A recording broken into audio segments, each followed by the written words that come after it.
Welcome to Biography Central. You are listening to Life of Sri Ramakrishna, a complete biography.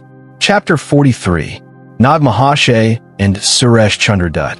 Foremost among the householder devotees of Sri Ramakrishna was Durga Charan Nag, better known as Nag Mahasay.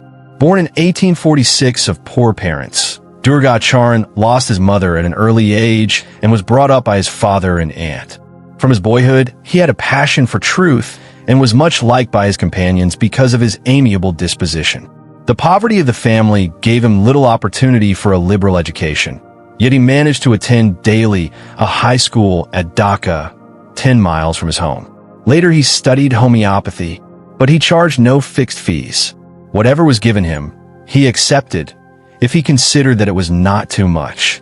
Often, he gave money to his patients or made loans to them which were never repaid. Sometimes he did not keep enough for his own needs. His sympathy for the poor and destitute knew no bounds, and he would cheerfully sacrifice everything he had to be of service to them. Even animals partook of his love. He purchased whole baskets of live fish to free them in the nearest tank. The cobra had no fears for him. He boldly said, "It is not the snake of the jungle that kills, but the snake of evil desire." He was married at an early age, but he had an instinctive horror of marital relations. On the death of his first wife, his father forced him to marry a second time, but sex attraction had not the slightest influence over his immaculate mind.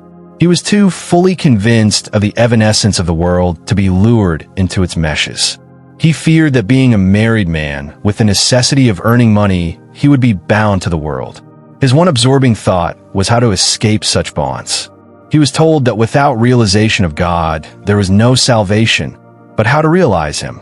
He spent night after night in prayer and meditation, but with no success.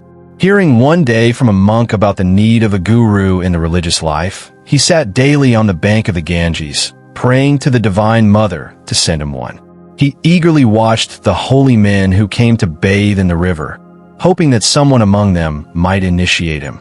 One morning, he saw a boat approaching, and in it was the spiritual teacher of his family. In response to his inquiries as to why he was in Calcutta, the guru replied, "I have come at the special command of the Mother to initiate you." The initiation quickened Nag Mahasay's aspirations for a religious life.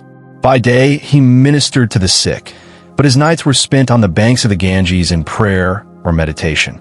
Often, he would lose outward consciousness. Though his father was much troubled about him, his sympathies were more with his young daughter-in-law.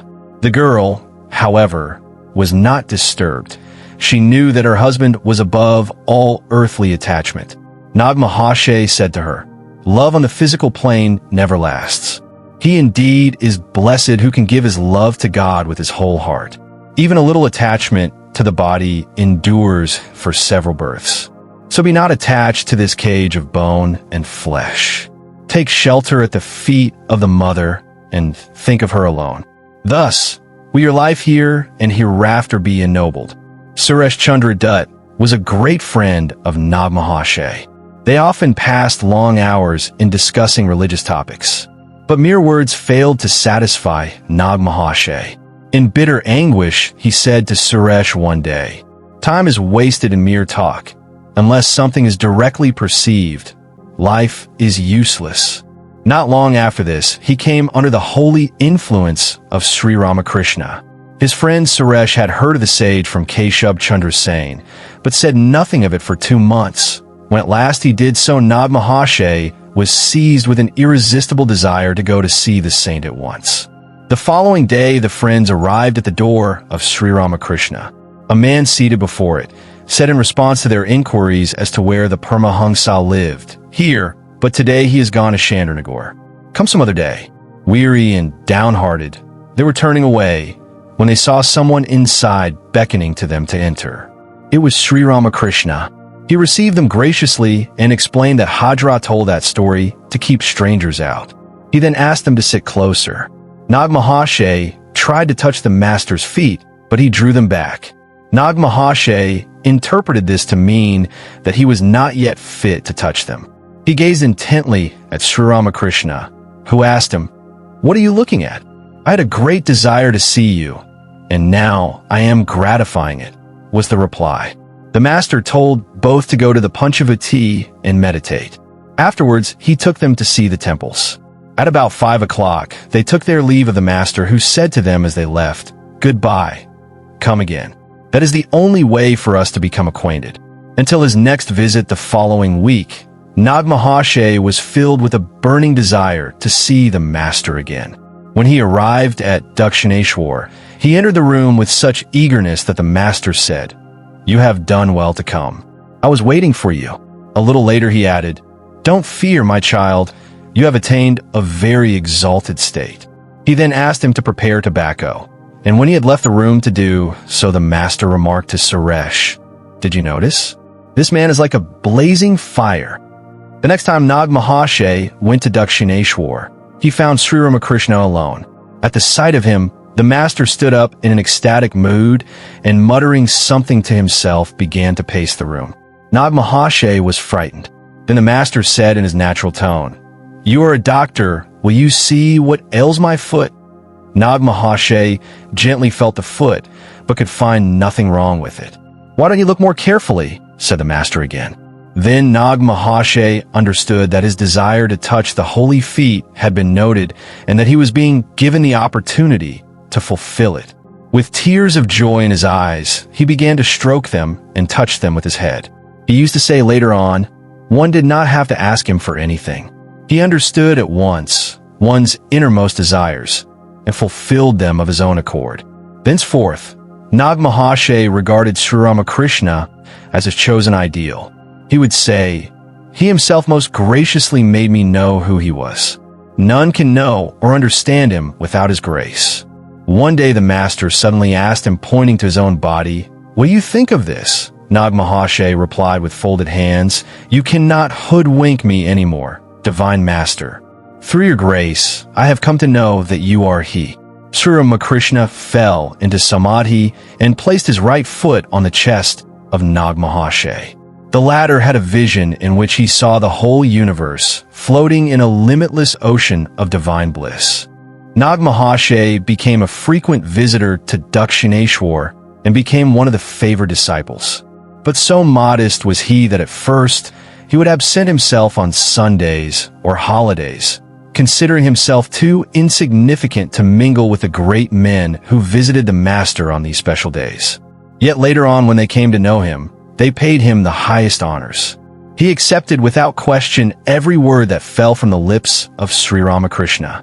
He would say, even when Sri Ramakrishna said anything in joke, it had a deep significance.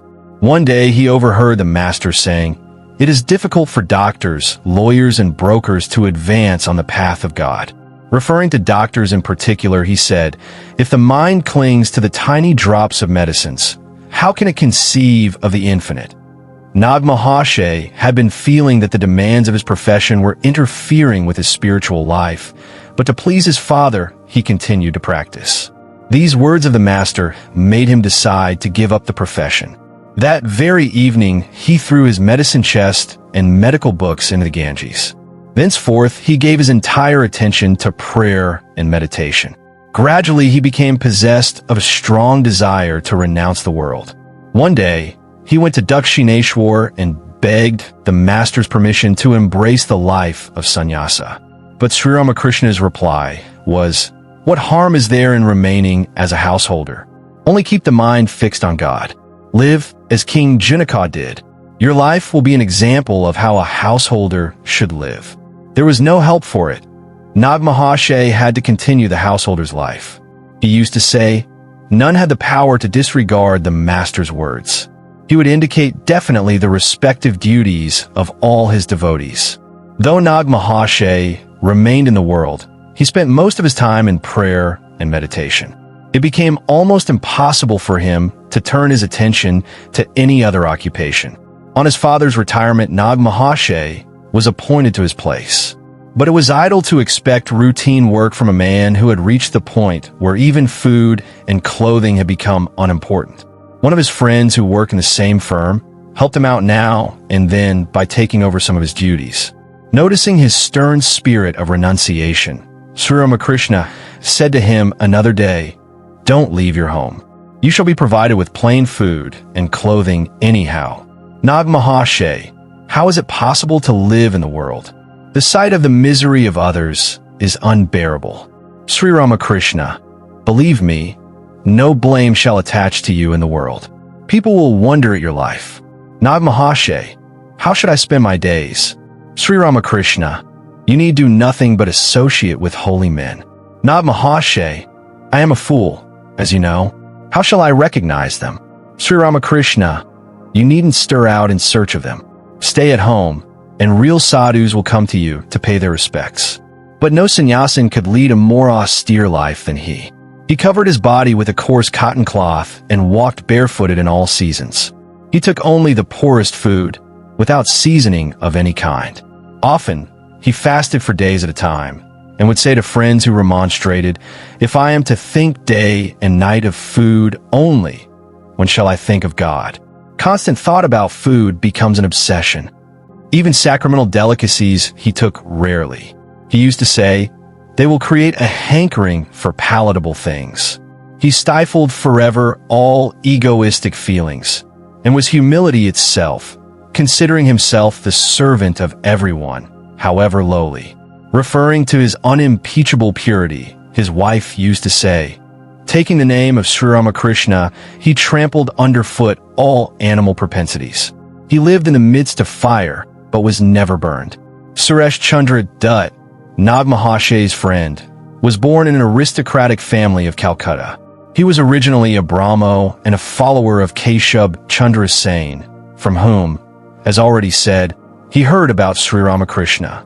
A staunch believer in the impersonal aspect of God, he had never bowed his head before any of the Hindu deities, differing in this from his friend, Durgacharan, who was an orthodox Hindu obeying every scriptural injunction. After his first visit to the master, Suresh went to see him frequently. Then he was ordered to Quetta on duty. Nag Mahasay urged him to take his initiation from the master before his departure. Having no faith in this ceremony, he at first refused to comply. Later he agreed to do it if the master told him to do so. Next day, the two friends went to Dakshineshwar, and Nag Mahasay raised the question of initiation. Sri Ramakrishna said to Suresh, "Yes, Durgacharan is right. A man should practice religious exercises under the direction of a guru. What prevents you from admitting this?" "Sir, I have no faith in mantras," replied Suresh. "All right," said the master. "Don't worry about it now. Everything will come in time." Suresh left for Quetta.